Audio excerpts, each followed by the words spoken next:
अस्सलाम वालेकुम नाज़रीन करम, सोहराब बरकत आपसे मुखातिब है। बदकिस्मती से मेरा और आपका मुल्क जल रहा है और हम ये सारे मनाजिर देख रहे हैं। पाकिस्तान के अंदर एक पॉलिटिकल केओस है, एक बदले की आग है। खवातीन को उठाया जा रहा है, लोगों को उठाया जा रहा है, लोगों को गायब किया जा रहा है और इस दौरान लोगों को मारा कुटा जा रहा है और एक अजीब व गरीब सी फिजा पाकिस्तान के अंदर है। खौफ है, दहशत है और लोग गायब किए जा रहे हैं। लेकिन इसी दौरान पाकिस्तान की प्रोमिनेंट पर्सनैलिटी, पाकिस्तान की प्रोमिनेंट पॉलिटिकल पार्टी के लीडर जमात इस्लामी के अमीर सिराजुल हक साहब के ऊपर एक दहशत गर्दाना अब एक ऐसा खुदकुश हमला हुआ है। और वो जो खुदकुश हमलावर था वो उनकी गाड़ी के बिल्कुल करीब पहुंच चुका था, शीशे के करीब पहुंच चुका था। लेकिन उस वक्त पर खुदा की तरफ से कोई रहमत हुई जिसकी वजह से उसकी जैकेट पूरी तरह से नहीं खोली, नहीं तो वो अपना काम कर गया था।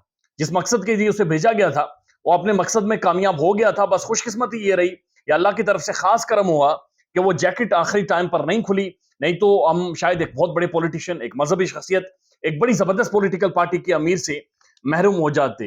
लेकिन ये जो सिराजुल हक साहब के ऊपर बलूचिस्तान में हुआ है, ये कोई मजाक नहीं है। ये ऐसे नहीं हुआ कि चूंकि कोई चाह रहा था या किसी की दुश्मनी थी तो उन्होंने ये कर लिया है। बल्कि इसकी वजह यह है कि सिराजुल हक इस वक्त पाकिस्तान की एस्टेब्लिशमेंट और इमरान खान के दरमियान एक मीडिएशन का रोल प्ले कर रहे हैं।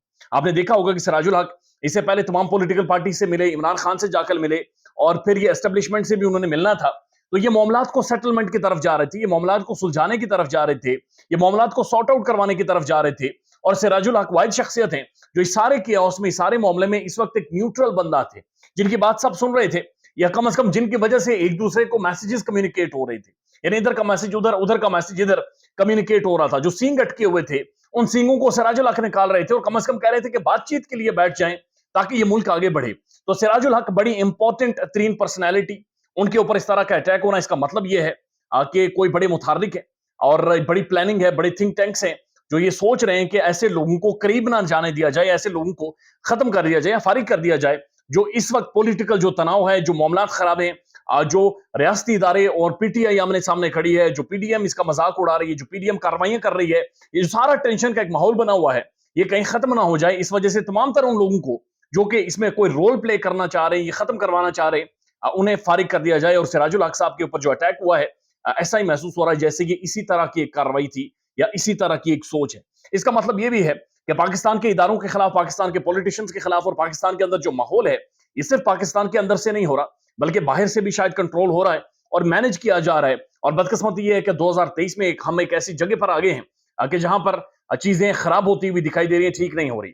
इस दौरान जब वहां पर सिराजुल हक के ऊपर एक खुदकुश हमला होता है, उसी दौरान जमान पार्क के अंदर इस वक्त पुलिस और सर्च ऑपरेशन की पूरी टीम इमरान खान के घर के अंदर दाखिल हो गई है और वो ये दावा कर रही है कि इधर कोई दहशत गर्द नहीं, इधर कोई लोग हैं जो जिनसे रियासत को और मुल्क को खतरा है। अब वो साबिक वजीर आजम है, ex prime minister of Pakistan, सबसे बड़ी पॉलिटिकल पार्टी का लीडर, इंटरनेशनली वो फंडिंग लेता है और बहुत सारे इदारे चलाता है, सोशल वर्किंग बहुत ज्यादा करता है, कैंसर हॉस्पिटल चलाता है, यूनिवर्सिटी चलाता है।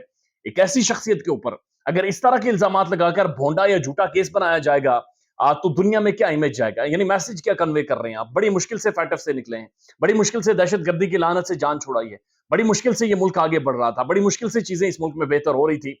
लेकिन अगेन बदकिस्मती से एक माहौल बनाया जा रहा है, चूंकि खुन्नस इमरान खान के साथ है, चूंकि इमरान खान को सबक सिखाना है, चूंकि पीटीआई को सबक सिखाना है, तो ऐसा माहौल क्रिएट किया जा रहा है जिससे मुल्क तबाही की तरफ जा रहा है। हासिल किसी का कुछ नहीं। ये जो सींग अटके हुए हैं, ये किसी ना किसी के सींग टूटेंगे और जिसके भी टूटेंगे तो हालात बहुत ज्यादा खराब हो जाएंगे। सिराजुल हक साहब को अल्लाह ने जिंदगी बख्शी है, लेकिन अगर खुदा ना खास्ता ये सानेहा हो जाता, ये हादसा हो जाता, तो आप अंदाजा लगाइए कि मुल्क ने कहां पर पहुंच जाना था। अब जो टीम अंदर गई है, लेट्स सी वो अंदर से कौन से दहशतगर्द और कौन से निकाब पोश लोगों को निकालकर बाहर लाती है। लेकिन ये बात दुरुस्त है कि ये जो ऑप्टिक्स जा रहे हैं, जो मैसेज जा रहा है, ये बहुत ही ज्यादा खौफनाक है और ये अलार्मिंग भी है। दूसरी तरफ लोगों के ऊपर केसेस और अब ये खबरें आ रही हैं कि जब कोर कमांडर घर के ऊपर हमला किया गया तो उस दौरान जो जो लोग या मीडिया के रिपोर्टर्स, वो जो कैमरामैन भी वहां पर मौजूद थे, उनके खिलाफ भी कार्रवाई की जाएगी। लेट्स सी मामलात कहां तक जाते हैं। ख्याल रखिएगा अपना। अल्लाह हाफिज।